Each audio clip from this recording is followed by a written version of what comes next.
money stress is one of the biggest stresses in marriages today, right? Because your money story is different than your partner, right? So your nervous system responds differently to Yes. those money stories. In today's episode, we talking about it. Nervous system, entrepreneurship, and those money stories, good people. So come on, if this is you, have a seat, pull up, and enjoy the episode.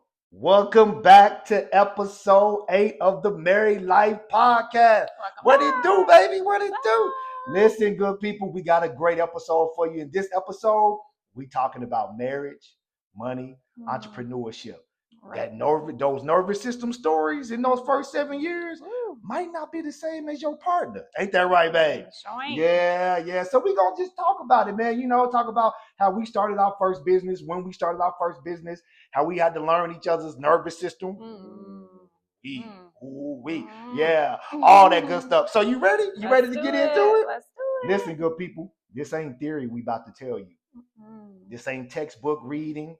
This is lived experience. We lived it, right? Learned it, and then we grew through it, right? So we about to give you the sauce right now, right? So, man, let's just get into it. So, when did we start our first business? Was it 2011 or 20? What was the first? 2011. 11? No. Look, man, we've been in entrepreneurship. That's what it was. We've been into entrepreneurship so long, we can't even remember. 2008. I mean, no, it was before that. Our tanning business that we bought. Yeah. I mean, he didn't need a tan, but I needed a tan. I needed a tan. You don't know nothing about no tanning, okay? But yeah, good people. That was our first business that we bought together as a couple. We bought a tanning salon and we started our cleaning business in 2008. Right. So that had to be big. Oh, yeah. That was. No, I wouldn't say when we first got married, but maybe a few years. So maybe what? 5 years. So probably 05, maybe 4 or 5. Yeah. So that was the first. I can't even remember. Yeah. So that was one of the first businesses that we bought, a tanning business. We kept it for 2 months, 3 months, it wasn't long. And then sold it, got off of it, turned a quick profit. But that was our first taste of it. We recognized real fast it wasn't making the money that we thought it was going to make. It was like, this ain't a good idea. So what she said, I found someone that wanted to buy it and was willing to pay for it, and we made a small little profit off of it. I think it was probably like what, $3,500 or something. I think it's like 5,000. Yeah, and that was back in the day. This 20-some years ago, So So we made a little small profit from it. But that's kind of the first business that we started.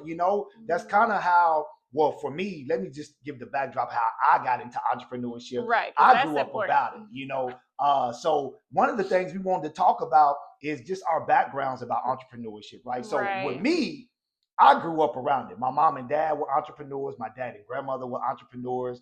I mean, I can remember my mom and dad had they had a lawn business. They had a janitorial company. My mom had a gift shop. My dad and grandmother had a home health aid business. They had a temp service. So business or entrepreneurship was normal for me. It wasn't. Had a great experience. Yeah, I had a great experience. It wasn't risky for me. That's why now, even at 47, it's nothing for me to do my own thing. Y'all hear me say that, right? Because my nervous system, and we're going to get more into this, feels comfortable with doing my own thing because it's what I saw within those first 7 years. Ain't that right, babe? Right. And that's not true for me. This is our big difference in our nervous system when it comes to entrepreneurship and the money that comes along with it or does not come along with it. Yeah. So talk about how you grew up. I mean, my parents just both worked, 9 to 5. I mean,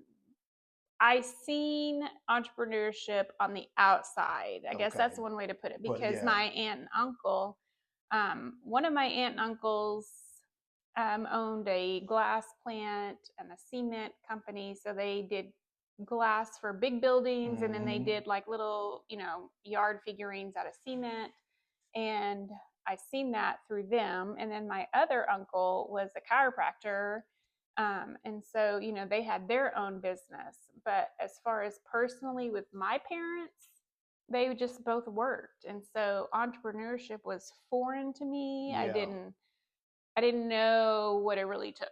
Yeah. What would it really you hear that, right? Right. Look, and in my notes, y'all know I'm a note taker. So I wrote down here. So we came into the marriage speaking two different money languages. That's what I wrote in my notes. Yeah. We came into the marriage speaking so if you ever find yourself in your marriage arguing about money, y'all really ain't arguing about money, good people. I'm telling y'all. Not. Your nervous system just responds differently to scarcity, to not having enough, all that stuff we had to work through, right? Because wifey's nervous system, like she said, she didn't see entrepreneurship except for the outside. I grew up with it. So in our early part of our marriages, remember when I started talking entrepreneurship, it was like, I was like, huh? What? Hold up. What? We're not going to work? What I tell you about the nervous system? Pupils dilated. She started scanning their environment for the threat. And guess who the threat was? Me. Right. I ain't no damn threat. Yes, and vice versa though. Vice versa. But that's part of what we're talking about with the nervous system, right? Those first 7 years, if you didn't hear money explained clearly, if you didn't see entrepreneurship, it's going to be hard for you to do that as an adult. That don't mean you can't do it.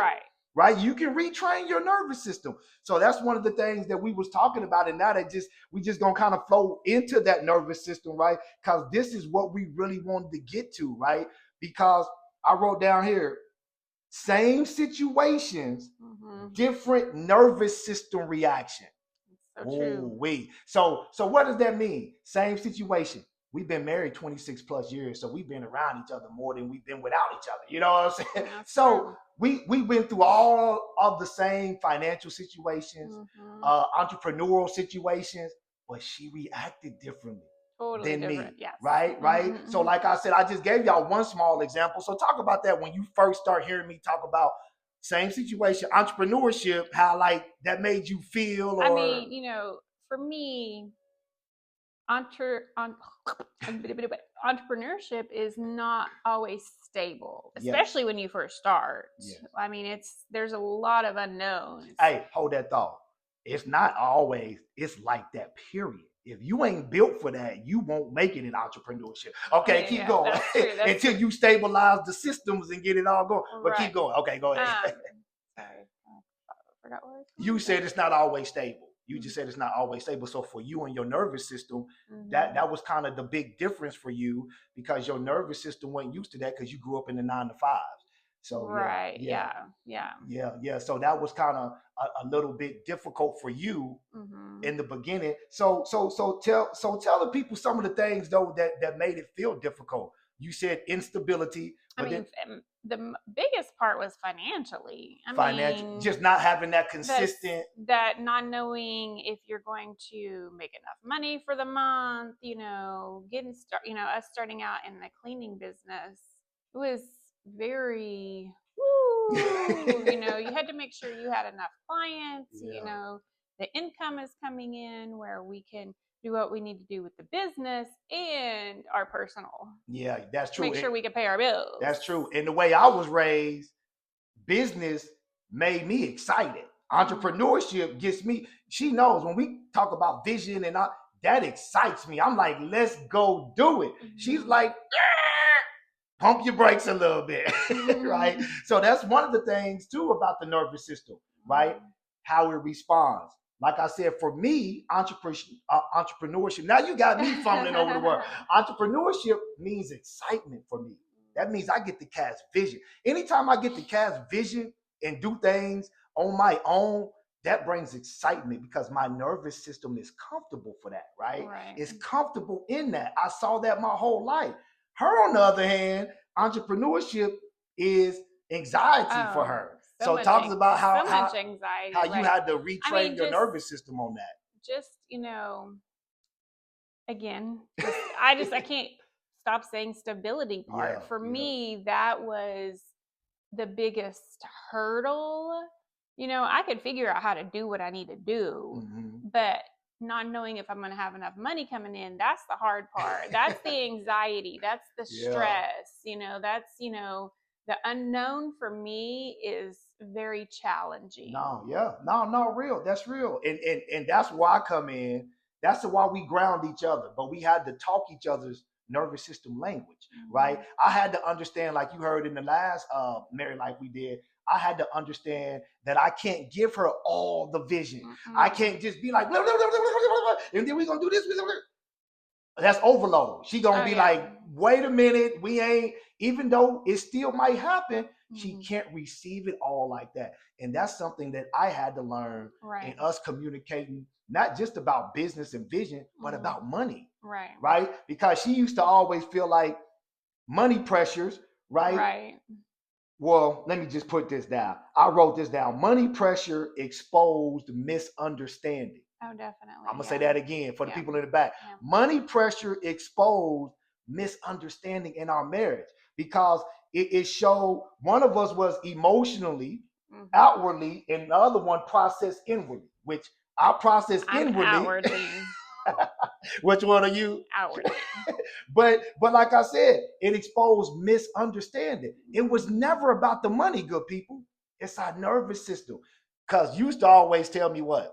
You don't care when we first. Because it just seemed like he was like la-di-da. Nothing bothered him, and I'm over here stressing, and verbalizing the, I guess, fear, verbalizing what we needed. Yeah. Hey, babe, I know we going to business, but we need X amount of dollars by like tonight, and I'm like, oh. Okay. Okay. And then cool. That was it. And I'm like, the universe got it. And she like, but on the inside, I was like, danger, right? So I just processed it differently because I did grow up around entrepreneurship. I did see times where there were gaps in between income making. Right. So I grew up around that. So for me, that's why I used to always say, "Oh, don't worry about it." It wasn't that I was dismissing her or just. But that is how I felt. Yeah. Because that's one of the things we had to recognize. Just because he doesn't respond the way I do, and just because I don't respond the way he does, doesn't mean we're not on the same page necessarily. It just means that we've got to learn each other better. Yes, and then I had to learn her. You heard me talk about that at the last podcast that we done. I really had to understand her, like I said, nervous system stability, right? Most women's is stability. They want to feel stable. Yeah. So her asking me about, okay, how this is going to happen, when it's just going to happen, what you got in the pipeline. I used to feel like, oh, you just don't believe. You just don't see the vision, right? You just don't see the vision. You're supposed to see the vision. And we used to go back and forth a little bit in the beginning about that. Like, you just don't believe. I used to be like, you just don't believe, man. You just don't see the vision. And she was like, no, we gotta pay something next week. Right. But we had to, just like she said, she had to learn mine. I had to learn hers. We had to talk each other's language, right? We had to talk that language, man. So another thing that I wrote down was neither one of us was right or wrong, right? It's just the way our nervous system processed and responded to it. So once we identified that awareness, you can't change what you want to aware of. Right. Once we identified that, then we started to work together as a couple, right? I wrote down this before we go to the next part. I wrote down, we weren't arguing or disagreeing about money, good people. Sometimes in your relationship, y'all might not even be arguing about money, right? We were reacting from our nervous system. A nervous system, boy, is a monster. I'm going to say that again. We was not arguing about money. We wanted the same things for our money. We wanted the same things in life for business, entrepreneurship, money. But we were reacting from our own personal nervous systems. Right. That's why we kept doing this. That's why we kept colliding. Oh, you just don't see the vision. But now, 26 years in, we really had to work through that, right? And so working together in the early phases, like kind of like, what did that look like when we really started defining our roles? Both, because in the early phases when we first started our cleaning business, we were doing everything all over the place, right? Both trying to call about something. Yeah. Find something and figure things out, and we should have been splitting those roles. And we finally came to that realization, like, oh, okay, this is your strength. You do this. This is my strength. I'm going to do this. And then once we figured that out, it was a whole lot smoother. Oh, a whole lot smoother. Whole lot smoother. Like she said, we defined roles. Like she said, our strengths became clear. I wrote down here, our strengths became clear after starting and defining the roles. Like defining the roles. Like for me, I'm a visionary. Sales, communication is one of my gifts. Y'all hear me talk about that, right? Purpose, my purpose, connection, right? So I'm a natural born networker. Right. Wifey's not so much. She can talk, she on her, but she did it in the beginning when we first started our cleaning business. We both was out there. But that's just part of my strength. Also, I dealt with the employees. Yes. Relationships, right? I'm very good at relationships. Yeah. And then wifey, accounting, HR. I did the behind the scenes, the accounting stuff, the HR stuff, making sure our supplies were where they needed to be, and just the background stuff. But you forgot the most important job, cracking that whip. I'm great at telling somebody else what to do. Especially him. Hey, if I pull it off my shirt, you see all these whelps on my back. This is my get it done. but that's the thing. We had to learn our roles. We had to learn what we were good at, right? And then just like any company, you're not gonna have two CEOs. No. You know what I'm saying? You're not gonna have two people that do the same job. No. And I think with couples, we've seen this a lot in our coaching couples. Most couples can't work together because they step on each other's toes. Right. They don't define clear roles like this is your role, this is my role. And then another thing we did when we start working together before we move on to this last point is we really didn't bring the marriage to the workplace.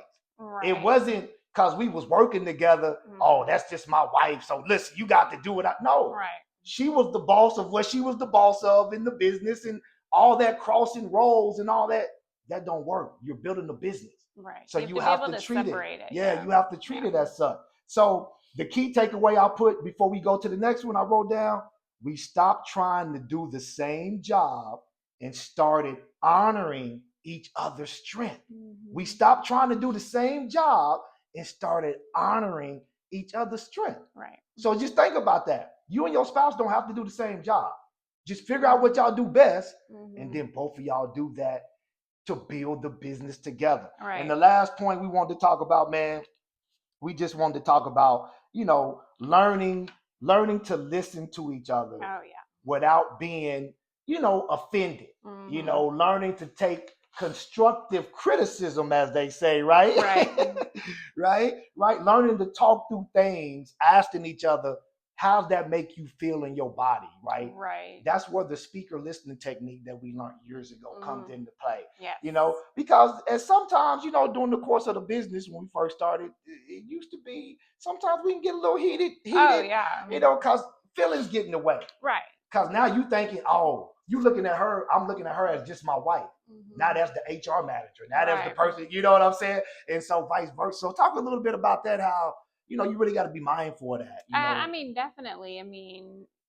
I joke about, being the boss and telling him what to do, but he's great at what he does. And I had to see that and see the value in what he's doing and the value in what I'm doing, and be able to separate those two things and recognize, hey, maybe I have an idea of what he could do, but I'm just going to share that idea and not forcefully try to take over what he's doing, and vice versa. If he sees something that may be more beneficial, but we had to learn that. That was, learn just what she said. And I had to learn that too. I had to see her value. She's not just my wife.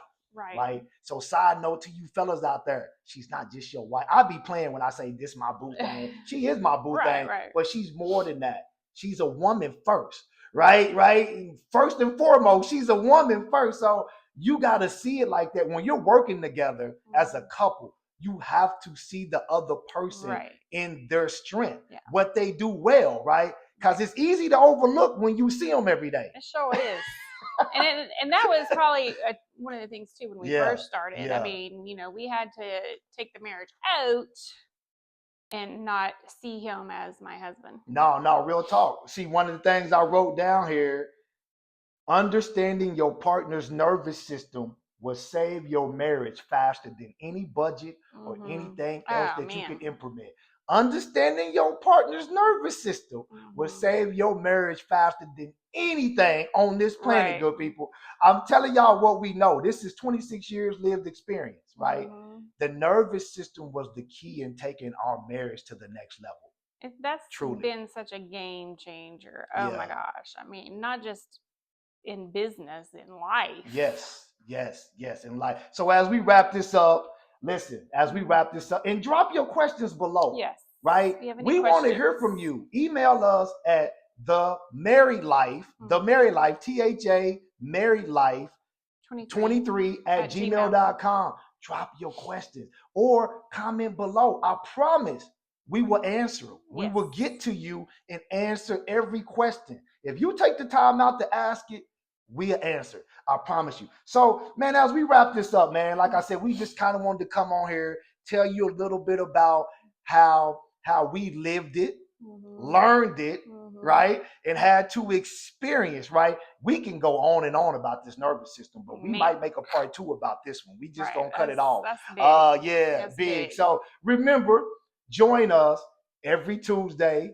with 2:30. 2:30. Look, I had to think about it. Every Tuesday, we drop a brand new episode of The Married Life, 2:30 p.m. Central Standard Time. So you don't want to miss that, right? Click that bell notification, hit that subscribe button. And babe, anything else you want to say? That's pretty much it. I mean, that's a lot.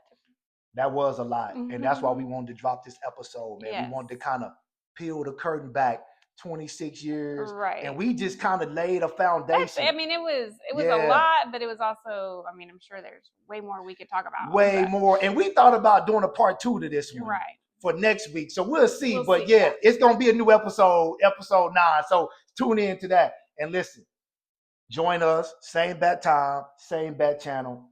I'm FL, your life coach. This my boo thing. Chandra. And this the Married Life Podcast, good people. And we out.